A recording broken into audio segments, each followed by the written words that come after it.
Good morning, St. Bonaventure. My name is Aiden Toot. And I'm Frank DeBar. It's cold here in Allegheny, but we're going to get right into it. Military push into Rafah could lead to slaughter, UN relief chief says. With the Israeli offensive pushing further and further into the Gaza Strip, UN officials warned that major military operations in Rafah could lead to a, quote, slaughter and leave humanitarian efforts in Gaza at death's door. United Nations aid chief Martin Griffiths warned on Tuesday. He urged Israel to listen to the international community's warnings against the dangerous consequences of a ground invasion. The Israeli military has not yet presented its plan to the government for the evacuation of Rafah, according to a spokesperson for the Israel Defense Force. The military aims to create a plan that evacuates civilians out of harm's way and differentiates civilians from Hamas militants, it added. His comments add to growing international opposition to Israel's potential ground offensive into Rafah, where more than 1 million displaced Palestinians are estimated to be crammed into makeshift shelters. This number being stark contrast to the only about 200,000 residents who resided there before the war. They, like the entire population of Gaza, are the victim of an assault unparalleled in its intensity, brutality, and scope. Griffiths said of those displaced. Well, that's all we have for you today. Stay classy, St. Bonaventure. Have a good afternoon.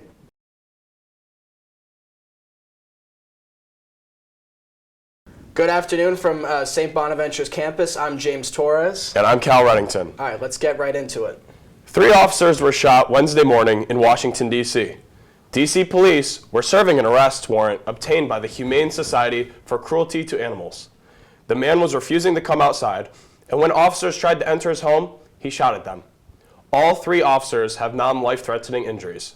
Several schools nearby were sent into lockdown due to the situation.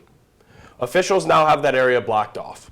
3 D.C. police officers were shot Wednesday morning in Washington, D.C. Police were injured while attempting to serve an arrest warrant obtained by the Humane Society for the Cruelty to the Animals. The situation escalated when the man being served refused to follow instructions to come outside. The officers were shot as they attempted to enter the home. Thankfully, all 3 officers sustained non-life-threatening injuries and are expected to recover. A 4th officer was also injured during the arrest and is recovering at home. Law enforcement officials ordered the lockdown of several nearby schools and have blocked off the area until the investigation is complete. Thank you, everyone, and have a great weekend.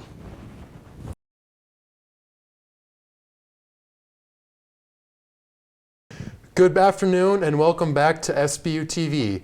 I'm Kieran Keneally. I'm Clay Peets. Clay, how are you today? I'm doing well, Kieran. How are you? I'm not too bad. Let's get right into the breaking news. Health officials have identified the first known death linked to Alaska pox. The virus causes skin lesions that initially resemble a spider bite.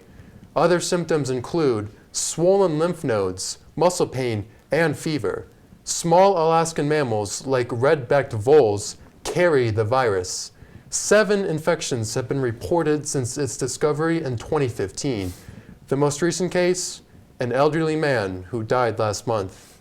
Experts say Alaska pox is often mild, with infections rare in people. It's still unknown how it spreads from animals to people or how long it has been around.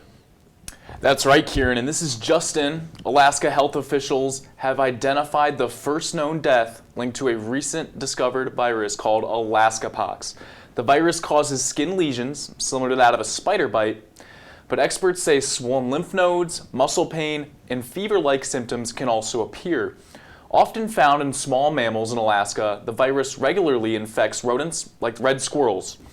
Humans, though, only 7 Alaska pox infections have been reported since its discovery in 2015. The most recent case, an elderly man who passed away last month. It is important to note that if you have a good fitness and good health, you should be okay, and this illness is usually mild and infections remain rare. Scary stuff nonetheless, though. Experts still remain unsure how Alaska pox spreads from animals to people and how long it has been around. That's all for our show today, folks. I'm Kieran Keneally with Clay Peets. Thank you for tuning in, and we'll see you tomorrow.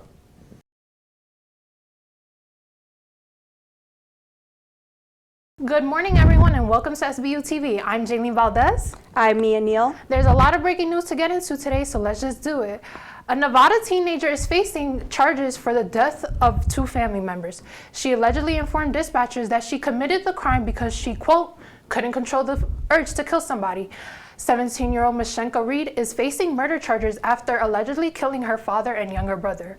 Authorities responded to the incident near Reno Friday afternoon. They found her brother, believed to be 4 or 5 years old, with a gunshot wound to the head.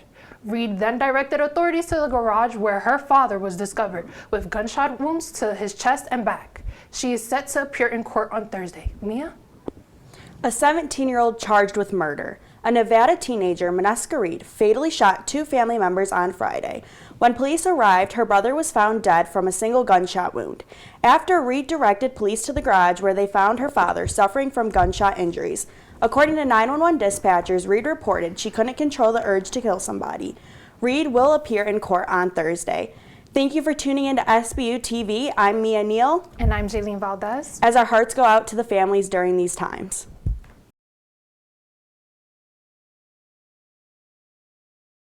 Good afternoon, everyone, and welcome back to SBU TV. I'm Katie Green. I'm Maya Knack. All right.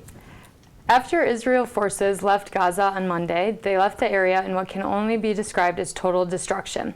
A Gaza resident told sources that Israel Defense Forces hit the whole area, resulting in a large number of martyrs and wounded people. Another Gaza City resident said he has seen dead bodies in the streets, with some being there for up to 10 days. The fighting in northern Gaza has been happening sporadically for months now. Earlier this month, Israel Defense Forces reported operations where they, quote, continue to enter Hamas military compounds and eliminate terrorists. This week, we have more visual evidence of the destruction in Gaza, which is what you are seeing now. The UN Relief Agency posted drone footage of dozens of buildings razed to the ground in Sheikh Radwan, saying the scale of loss and destruction was staggering. There has been severe damage to the UNRWA headquarters in Gaza City after Israel forces left the area on Monday. Many in the area of Gaza City have described the scenes as a total destruction. The Israel Defense Forces, also known as the IDF, had hit the whole area, which resulted in a large number of martyrs and wounded people. A statement from Al Quasir stated, "We have even had to drink water from the toilets. We had to drink from it and make our children drink from it. There was no food, no drink." A resident of Gaza City claimed he had seen dead bodies on the streets, describing some of them as have been there for 10 days. This week, further visual evidence emerged of the scale on destruction in northern Gaza. The UN Relief Agency posted drone footage showing dozens of buildings razed to the ground. And that is all we have for you guys today. Have a great weekend.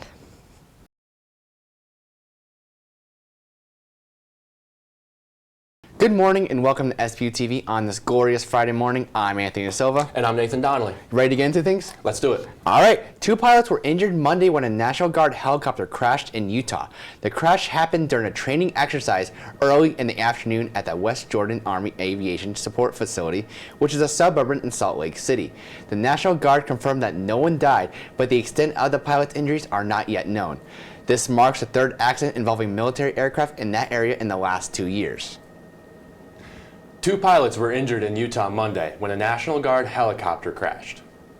It happened during a training exercise early in the afternoon at the West Jordan Army Aviation Support Facility. The National Guard confirms no one died during the incident just outside Salt Lake City, but the extent of the pilot's injuries are not known. This is the 3rd accident involving military aircraft in that area in less than 2 years. That's all for our show today. I'm Anthony Silva. And I'm Nathan Donnelly. All right. Have a great day.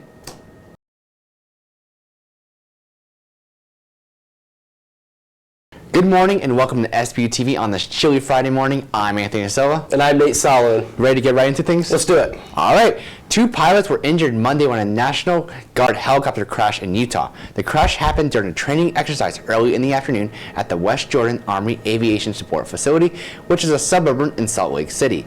The National Guard confirmed that no one died, but the extent of the pilot's injuries are not yet known.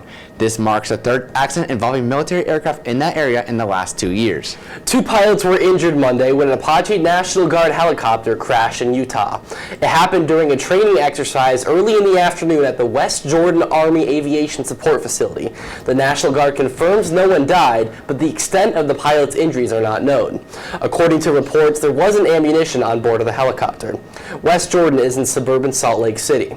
This marks the third accident involving military aircraft in that area in under 2 years. From 2016 to 2020, combat helicopters were involved in 77 incidents. The crash is still under investigation.